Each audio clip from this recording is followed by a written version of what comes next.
I am from India. You want to say something? Yes.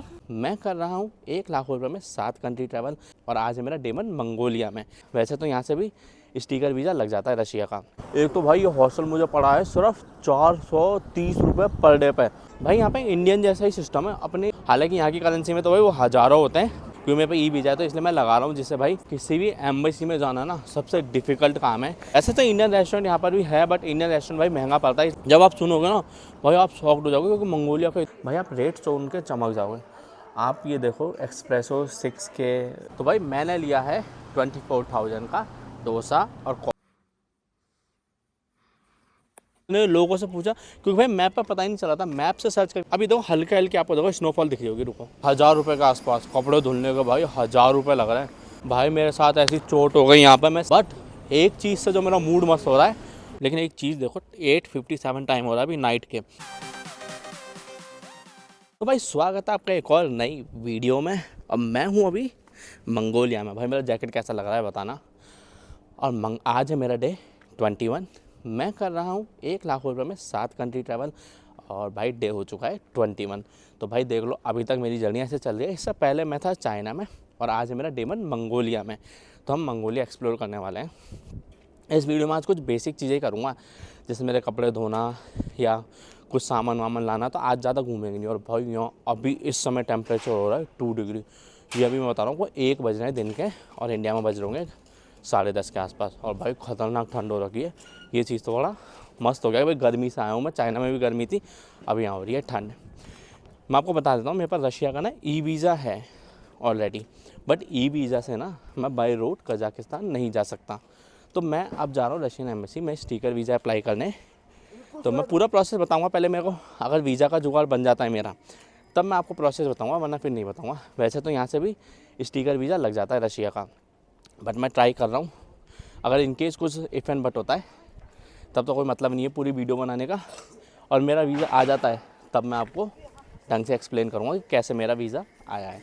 तो अभी पहले Russian embassy चलता है. और भाई मैं यहाँ के हॉस्टल की बताऊँ ना. मैं रुका हूँ मिक्की हॉस्टल में. मिक्की हॉस्टल जस्ट मेरे पीछे ही है बहुत पास में. भाई हॉस्टल से एक चीज़ बेनिफिट बताऊँ तुम्हें. एक तो भाई ये हॉस्टल मुझे पड़ा है सिर्फ 430 रुपये पर डे पे. सोचो भाई 430 रुपये पर डे पर मैं हॉस्टल में रुका हूँ. भाई बहुत मस्त हॉस्टल है. और इस हॉस्टल से सिर्फ 350 मीटर पे ही है इंडियन रेस्टोरेंट और भाई सिर्फ 500 मीटर पे है रशियन एम्बेसी. तो भाई कितना सही हो गया ना. अभी मैं पहले ढूंढ रहा हूँ एक प्रिंटिंग की कॉपी जिसमें मैं अपने डॉक्यूमेंट्स प्रिंट कर सकूँ. तो प्रिंटिंग वाली देख रहा हूँ कि भैया आसपास कहाँ है. और दूसरा भाई उलान बातर इतना भयंकर ठंडा हो रखा है ना भाई. ऐसी हालत ख़राब हो रही है. भयंकर ठंड लग रही है. और मैं अपना ठंड वाला जैकेट लाया भी नहीं तो मुझे एक जैकेट ख़रीदना भी पड़ सकता है यहाँ से.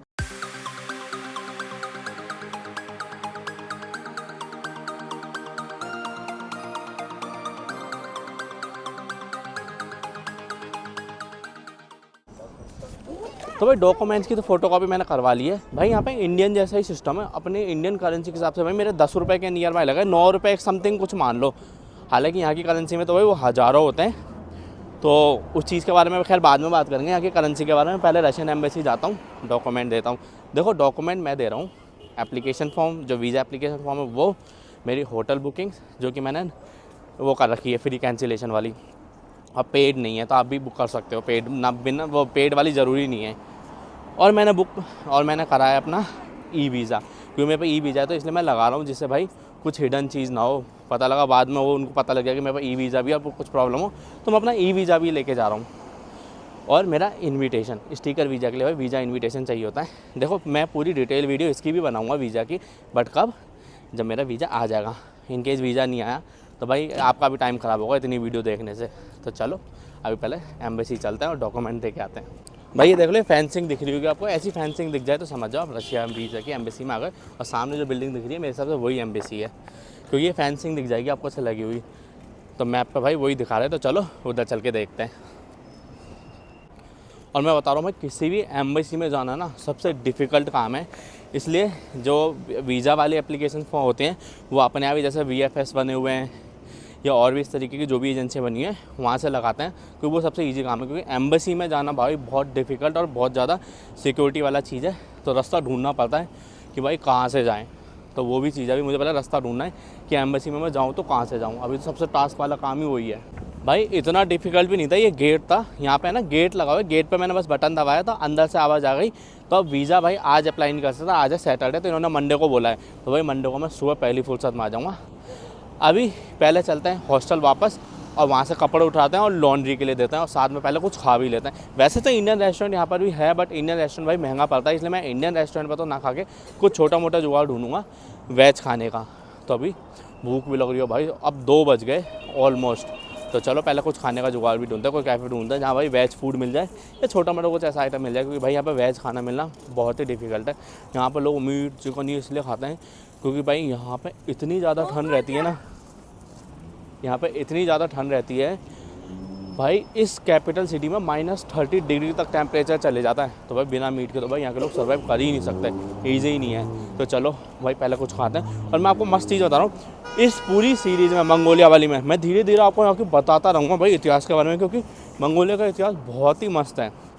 जब आप सुनोगे ना भाई आप शॉक्ड हो जाओगे, क्योंकि मंगोलिया का इतिहास भाई मस्त लेवल का है। तो भाई मैं एक रेस्टोरेंट में आया हूँ मंगोलिया में, इस रेस्टोरेंट का नाम है इंडी सोल स्ट्रीट, और भाई बहुत जेन्युइन रेस्टोरेंट है। मैं आपको बिल्कुल सजेस्ट करूँगा भाई, आप रेट सुन के चमक जाओगे।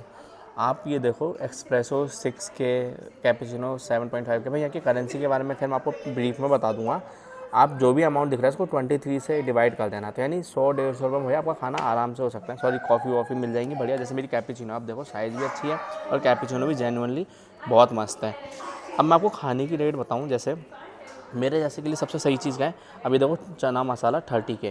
अब इस 30K में आपको साथ में 2 चपाती भी मिलती है, और बड़ी चपाती होती है, तो सफिशिएंट आपके लिए सफिशिएंट है। 400-500 रुपये में आपका खाना बढ़िया हो जाएगा। यहाँ पे आपको और रेट का आइडिया दे देता हूँ, जैसे कि आप देखो दाल मखनी 34K, इन सबके साथ आपको भी चपाती मिलेगी। आप इधर ये देख लो टिक्का मसाला, जिसमें आप बीफ भी ले सकते हो, चिकन भाई बीफ वाले तो अपन है नहीं, पनीर ले सकते हो। तो आप ये चीज़ सही है ना भाई, रेट भी बहुत सही है। आप पॉज करके पढ़ लेना, इसको 23 से डिवाइड कर देना, मैं लिख भी दूंगा अगर कुछ ऊपर नीचे हो रहा होगा तो। और भाई ये सब देख लो, राइस 5K यानी 200 रुपये के आसपास के राइस हो गए, चपाती सॉरी बासमती राइस हो गई 6K यानी 300 रुपये का। मतलब क्वांटिटी अच्छी होती है, बट भाई बाहर के देशों में हम खाना एक्सपेक्ट कर ही सकते हैं महंगा। तो भाई मैंने लिया है 24,000 का डोसा और कॉफ़ी। जो मेरा बिल आया कैपेचिनो का डोसा का 24,000 का आया, जो होता है अपने यहाँ के 550 के नियर बाय, 570 रुपये के नियर बाय। महंगा है बट ठीक है, बाकी जगह के हिसाब से तो मेरे को इस जगह की रेट बिल्कुल ठीक लगी। और सबसे मेन चीज़ भाई खाना भी सही है, और मैं वैसे भी दिन में एक बार खाता हूँ, तो भाई मेरा बजट मैनेज हो जाता है। बाकी मेरे पास रेडी टू ईट फूड है, तो मैं उससे काम चला लेता हूँ। तो चलो अभी आपस पहले हॉस्टल चलते हैं, हॉस्टल से मैं अपने कपड़े उठाऊँगा और फिर मैं अपने लॉन्ड्री शॉप के लिए देखे जाऊँगा।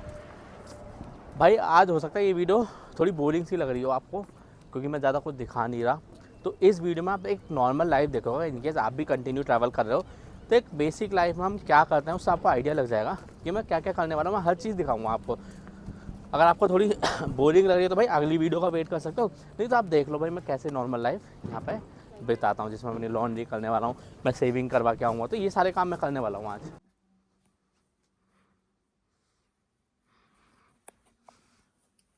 तो भाई ये बिल्डिंग है जिसमें मेरा हॉस्टल है, देखो लिखा हुआ है मिक्की हॉस्टल। आपको ढंग से दिख नहीं रहा होगा पेड़ की वजह से।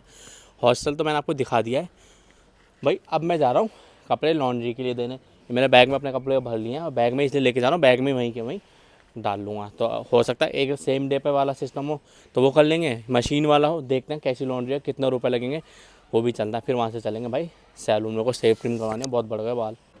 तो भाई बहुत ही मुश्किल से मुझे मिली है लॉन्ड्री शॉप। सच में मैंने इतने लोगों से पूछा, क्योंकि भाई मैप पर पता ही नहीं चला था। मैप से सर्च करके मैं एक लोकेशन पर गया, उस लोकेशन पे भाई क्लोज था। तो मैं लोगों से पूछता आया हूँ। अब ये देखो ना, ये है लॉन्ड्री शॉप कुछ इस तरीके की।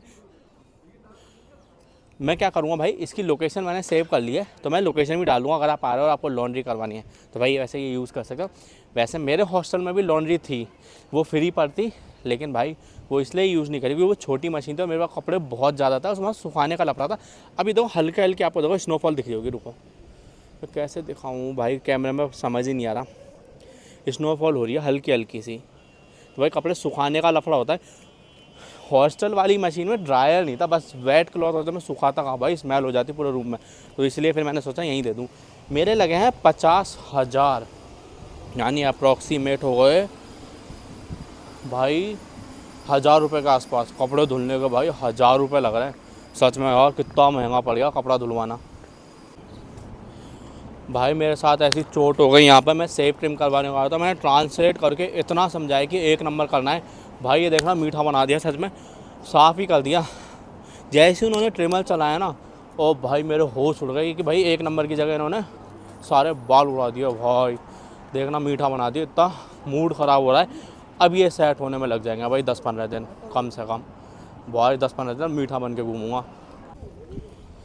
और भाई मैं अमाउंट की बताऊँ, 10,000 मंगोलियन करेंसी। भाई 10,000 मंगोलियन करेंसी यानी 240 रुपये मैंने सेव ट्रिम कराई है। 240 रुपये में भाई मिठाई बन गया। और यही मैं मेरे घर के पास सिर्फ 50 रुपये में करवा लेता हूँ। भाई एक तो 240 रुपये भी लग गए, मूड भी ख़राब हो गया। बट एक चीज़ से जो मेरा मूड मस्त हो रहा है वो है भाई स्नोफॉल हो रही है। आपको अगर दिख पा रही हो तो देख पाओ, एक बार देखो, मैं जूम करके दिखाता हूँ अगर दिख पाया तो। भाई कैमरे में आ नहीं रही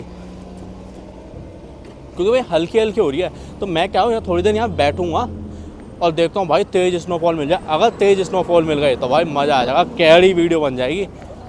हल्की हल्की चल रही है अभी भी स्नोफॉल, बट भाई तेज़ आने का वेट कर रहा हूँ। तेज़ आ गई तो भाई तगड़ी वीडियो बनेगी। और पता है सुबह हो रही थी धूप और भाई सडन हो चुकी है स्नोफॉल का टाइम। तो ये चीज़ मेरे लिए मस्त हो गया। देखो इनका स्क्वायर बना हुआ है, ये मेरे हॉस्टल के पास है। आप चाहो तो यहाँ बैठ सकते हो, टाइम पास कर सकते हो। तो मैं भाई थोड़ी देर इस जगह ही बैठूँगा। मैं ट्राई करता हूँ स्नोफॉल तेज़ होने का। जैसी स्नोफॉल तेज़ होगी तो भाई बढ़िया सी वीडियो बनाऊँगा, नहीं तो फिर मैं हॉस्टल चला जाऊँगा। I am from India. You want to say something? Yes. Yeah, one moment. Come to Mongo. भाई मैं अपने हॉस्टल आ गया था। हॉस्टल से आके अब मैं जा रहा हूँ बाहर थोड़ा खाने पीने। लेकिन एक चीज़ देखो, 8:57 टाइम हो रहा है अभी नाइट के। और भाई माहौल देखो, अभी बिल्कुल अंधेरा नहीं हुआ। भाई ये कितना तगड़ा सीन हो रखा है कि अंधेरा ही नहीं हुआ। और भाई ठंड बढ़ गई, टेम्परेचर भाई 1 डिग्री पे आ गया। और सिर्फ अभी 9 बज रहे हैं। अभी तो भाई पूरी रात बाकी, मेरे को लगता है रात को यहाँ पे -4-5 तक तो खींचेगा, क्योंकि कल रात को भाई -3 डिग्री तो था टेम्परेचर। और भाई देखो थोड़ा व्यू, ये मेरे हॉस्टल के पास का व्यू है। और भाई मैं अभी जा रहा हूँ एक इंडियन रेस्टोरेंट पे। भाई वहाँ जाके कुछ खाऊंगा पीऊँगा। मैं आपको इंडियन रेस्टोरेंट हालांकि दिखा चुका हूँ, मैं उसी रेस्टोरेंट पर जा रहा हूँ। और ये देखो भाई यहाँ की बिल्डिंग है। भाई हालांकि इस वीडियो में ज़्यादा कुछ दिखाया नहीं, क्योंकि इतना कुछ करने के लिए यहाँ पे है नहीं। थोड़ी सी बोरिंग बन गई है ये वाली वीडियो, क्योंकि भाई मंगोलिया में सीरियसली ज़्यादा कुछ है नहीं। क्योंकि मैं यहाँ पे 5-6 दिन इसलिए रुक रहा हूँ क्योंकि मुझे रशिया का स्टिकर वीज़ा अप्लाई करना है। नहीं तो मैं यहाँ पे 3-4 दिन ही रुकता, इससे ज़्यादा नहीं रुकता। तो भाई अभी तो मैं जाता हूँ, खा पी लेता हूँ, मस्ती मारता हूँ।